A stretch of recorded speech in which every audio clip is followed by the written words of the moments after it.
Episode 12. Jessica dan adiknya meminta pelayan laki-laki untuk mengeluarkan semua barang-barang Jenny ke gudang. Keluarkan semua sampah ini ke gudang. Saya tidak mau rumah ini terkontaminasi kuman dan virus, perintah Jessica. Iya, jangan ada yang ketinggalan. Kalau bocah sial itu masih mau tinggal di sini, maka dia harus tinggal di gudang sana, tambah Jesslyn.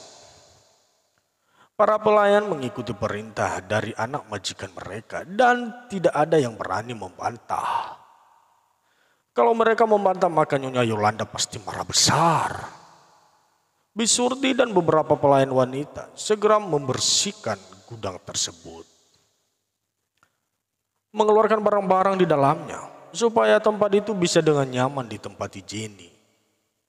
Bu, kenapa Nyonya dan Nona rumah ini selalu membenci Non Jenny? Memang apa yang beliau perbuat? Semua salah di hadapan mereka. Tanya Lina, salah satu pelayan di sana. Sebenarnya ini masalah sepele. Waktu itu Tuan Jos usahanya bangkrut, bertepatan dengan kelahiran Non Jenny. Dan dulu waktu Nyonya hamil Non Jenny, ada seorang peramal yang memberitahukan kalau bayi yang Nyonya kandung itu dapat membawa sial di kehidupan mereka. Dan Nyonya menyimpulkan kalau bangkrutnya usaha Tuan Jos ada kaitannya dengan kelahiran Non Jenny. Sejak saat itu, Nyonya selalu memandang Non Jenny sebagai anak sial, jawab Bisurti. Kasihannya Bu, Non Jenny sebenarnya dia anak yang baik. Tapi di rumah ini selalu disalahkan. Lihat saja, karena situasi Tuan Putri alergi, mereka mengira Non Jenny yang menyebabkan semua itu. Tanpa bukti mereka selalu menuduh Non Jenny yang salah. Meskipun Non Jenny atau Non Jesslyn yang salah. Lengus Lina. Iya Lin, Bibi sebenarnya bertahan bekerja di sini hanya demi Non Jenny. Bibi sudah menganggap beliau putri Bibi sendiri, jawab Bisurti. Semoga kelak hidup Jenny lebih baik ya Bu, dan mendapat suami yang perhatian padanya. Kita juga akan merasa ikut senang, kata Lina. Mereka menyapu dan mengepel bersih dan bisa ditempati Jennifer. Jangan sampai ada yang tersisa sedikit pun, ucap Jessica.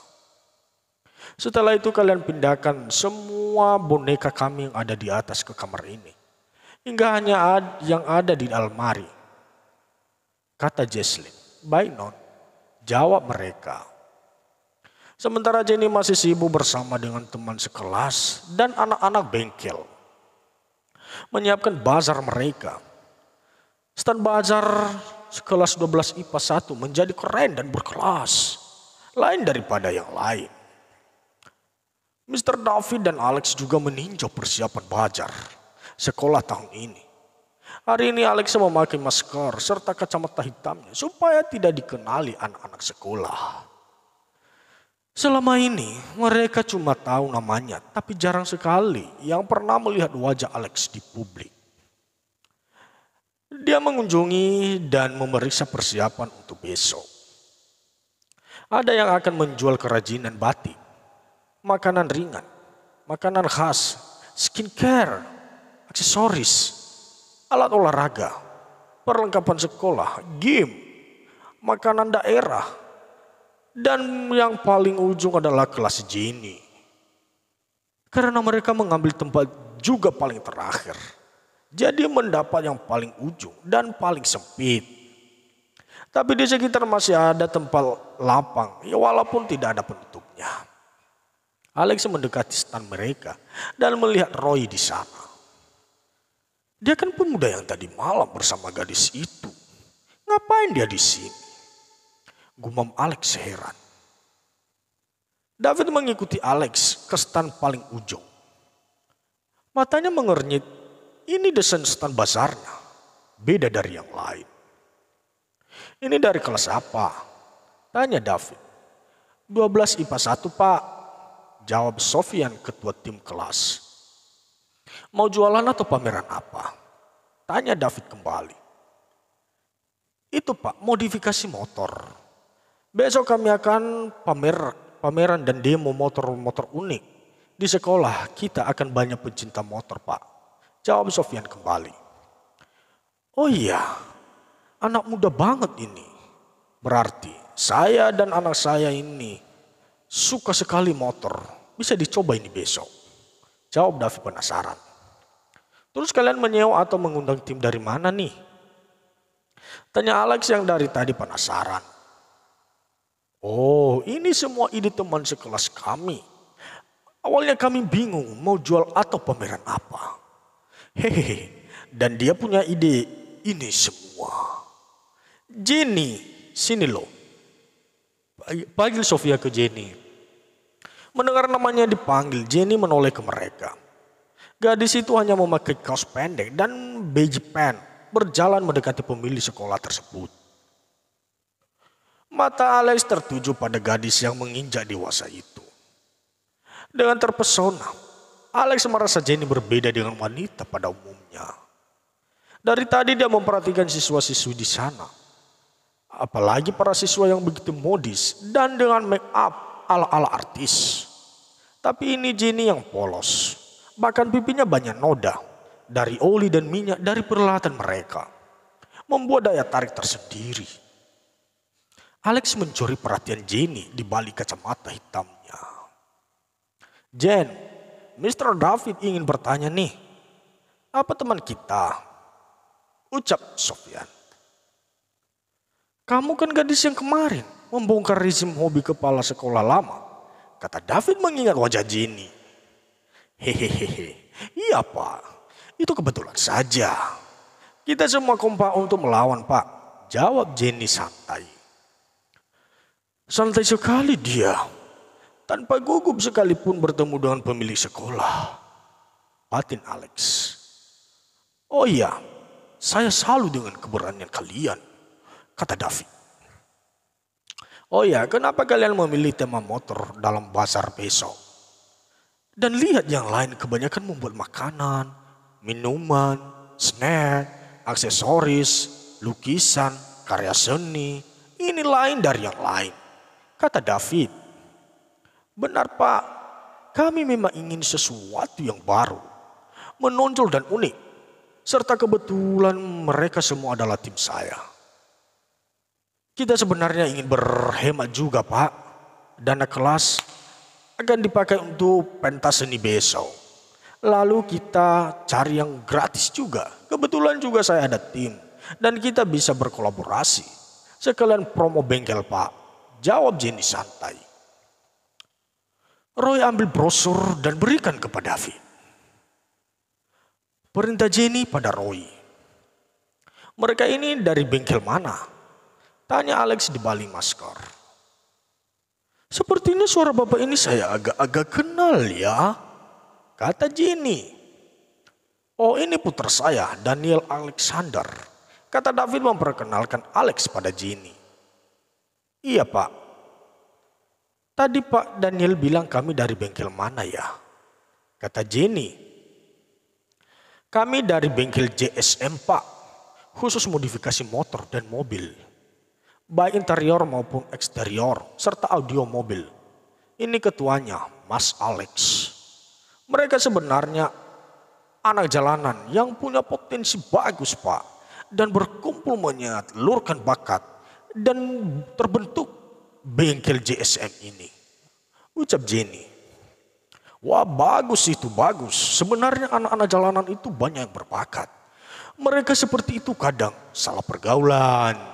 Akibat ketidakharmonisan keluarga, serta keadaan ekonomi yang rendah. Ini suatu tindakan yang bagus. Itu, puji David. Roy datang membawa brosur dan katalog produk mereka pada David dan Alex. Episode 13. Gadis yang ada di depan bapak ini adalah pencetusnya Tuan. Dia pelopor serta ownernya. Kami tidak akan bisa begini tanpa gadis nakal ini. Di saat semua orang bilang dia nakal, badung, anak sial. Tapi bagi kami dia adalah kakak, adik sekaligus orang tua. Bengkel ini cuma perantara kami bisa mengumpulkan uang. Hal yang utama kami pikirkan dan kembangkan adalah rumah singgah kami. Jawab Roy. Rumah singgah? Kata Alex, dia mengerutkan alisnya. Iya Tuan. Kami mendirikan rumah untuk anak-anak jalanan. Supaya mereka tidak mengikuti aturan-aturan dari preman. Dan bisa berdiri sendiri tanpa harus menyetor ke preman.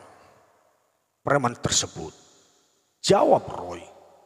Menarik sekali. Nah, bisa kita bicara mengenai rumah singgah yang kalian sebut tadi. Kita bicara di kantor saja. Rasanya kurang pas kita bicara sambil berdiri, kata David. Menepuk pundak Jennifer. Baik Pak, kata Jenny. Setelah berkeliling, Jenny mengikuti David dan Alex ke ruang David. Saya tertarik dengan yang dikatakan teman kamu tentang rumah singgah yang kalian dirikan itu nak. Dan dana dari mana sehingga kalian bisa melaksanakan tujuan mulia itu? Tanya David penasaran. Oh itu, awalnya saya melihat anak-anak menyetor uang yang mereka hasilkan pada sekelompok pemuda. Tampang mereka si alim Pak. Saya juga melihat ada yang menangis karena dihajar Pak. Dan ternyata bocah itu tidak menyetor. Karena penasaran saya mengikuti mereka ke markas. Mereka makan dengan nasi dan kerupuk. Katanya pakai sayur itu pun kalau mereka sedang beruntung. Itu awal mula ide membuat rumah singgah ada di otak. Dan di dekat bengkel masih ada lahan kosong. Dan ya modalnya kami menjual beberapa motor termasuk motor kesayangan saya sendiri. Kami membuat rumah dari bahan bambu dan kayu. Atapnya kami dapat dari sisa-sisa bangunan warga yang tidak terpakai.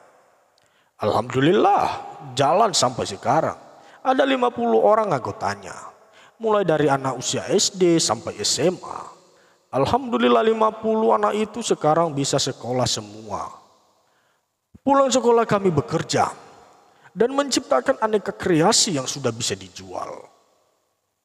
Baik secara online dan offline. Hasilnya mereka yang akan menikmatinya. Untuk makan, sekolah dan lain-lain Pak, jawab Jennifer.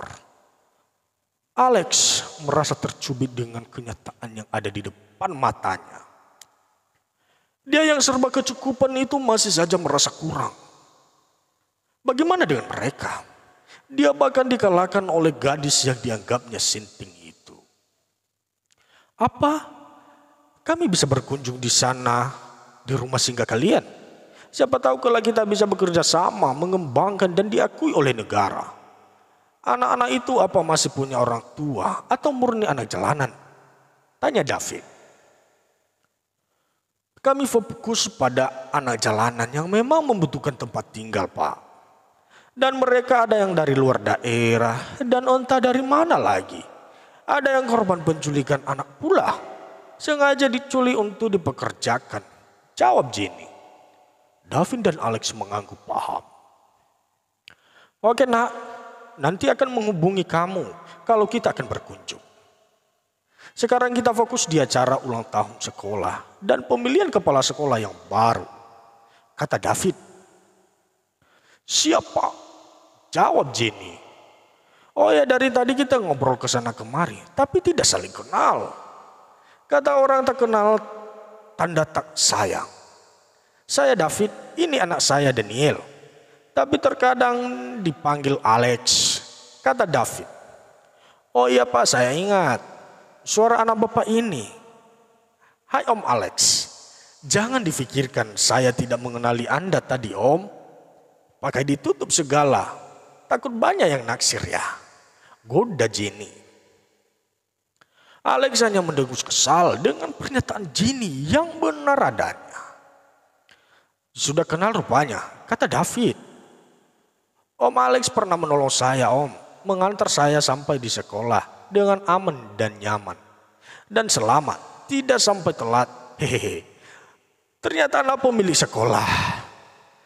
Thanks ya Om, kata Jenny dengan narsis. Oh ya, ini berita langka. Dia mengantar kamu ke sekolah. Kok bisa? Heran David. Bocah ini memang sinting, Pak. Dia bahkan menghentikan mobil Alex di tengah jalan. Bisa mati kan? Mana main masuk saja ke mobil orang. Bagaimana kalau orang jahat? Kesal David. Sorry om, tapi mana ada penjahat ganteng begini. Kecuali penjahat Kolomin. Caplos Jenny. Hahaha, penjahat Kolomin kau Lex. Tawa David. Enak saja. Mana tuh bocah malah teriak kata, ya mau diperkaos. Konyol. Terus bagaimana kalau lo gue perkaos beneran? Ketus Alex. Oke, siapa takut. Kalau yang memperkaos saya Om Alex. Sudah ganter tajir lagi. Tapi saya killer. Jawab Jenny dengan asal. Kamu geram Alex. Kamu lucu sekali nak. Hahaha. Tidak berkutik dia. Lihat mukanya jelek banget kalau marah. Tawa David menggelegar. Bocah sinting. Awas lu ya. Kesal Alex lagi. Awas kenapa om? Memperkaos Jenny. Ayo mumpung ada ayah om calon mertua Jenny. Kita pasti langsung dinikahkan. Hehehe. Ucap Jenny. Wong gendeng. Ucap Alex sambil keluar meninggalkan ruangan ayahnya. Maaf pak, tadi saya cuma bercanda. Om Alex orangnya kaku. Jadi saya suka menjahili beliau. Kata Jenny. Oh iya, perkenalkan saya Jennifer pak. Siswa baru di kelas 12 IPA. Kata Jenny memperkenalkan diri. Iya Jennifer ya. Oke kamu anak yang cerdas dan smart. Saya suka dengan semangat dan kerja keras kamu. Pasti orang tuamu sangat bangga memiliki putri hebat seperti dirimu. Kata David. Terima kasih pak. Dan saya permisi. Masih banyak yang perlu disiapkan. Kata Jenny sambil pamit keluar dari ruangan tersebut. Buru-buru bangga pak. Menghina pasti. Gumam Jenny. Alex yang lupa memakai maskernya. Berjalan di koridor sekolah. Dia heran pertama guru-guru wanita kok memperhatikan dia dengan tatapan aneh. Seperti memuja gitu. Dan sekarang dia berpapasan dengan siswi. Sekolah yang soksi-soksi. Mereka menjerit histeris. Ganteng banget siapa dia? Ucap Mona si primadona sekolah. Alex seketika meraba wajahnya yang tanpa masker. Shit, Alex mengumpat. Dia segera angkat kaki dari sana. Tapi mereka malah mengejar Alex. Alex mempercepat langkahnya. Ingin kembali ke kantor atau keluar dari sekolah. Daripada menjadi korban gadis-gadis labil tersebut. Shit, kemana ini? Anak zaman sekarang penampilan dan tingkahnya semakin gila. Gumam Alex. Dia mempercepat langkahnya. Tapi ada yang menarik tangannya. Masuk ke dalam ruangan. Siapa lu? Tanya Alex yang masih belum melihat Jenny. Gue om. Masuk sini om. Mereka pasti akan mengejar om sampai om mau menemui mereka. Paling tidak berfoto om. Kalau nekat ya om mencium om. Hihihi, canda Jenny. Alex mendengus dan menuruti langkah Jennifer. Melewati lorong kecil dan masuk ke dalam ruangan sepi. Ruang itu adalah ruang seni lukis. Jarang siswa atau siswi yang masuk kalau tidak ada ekskul.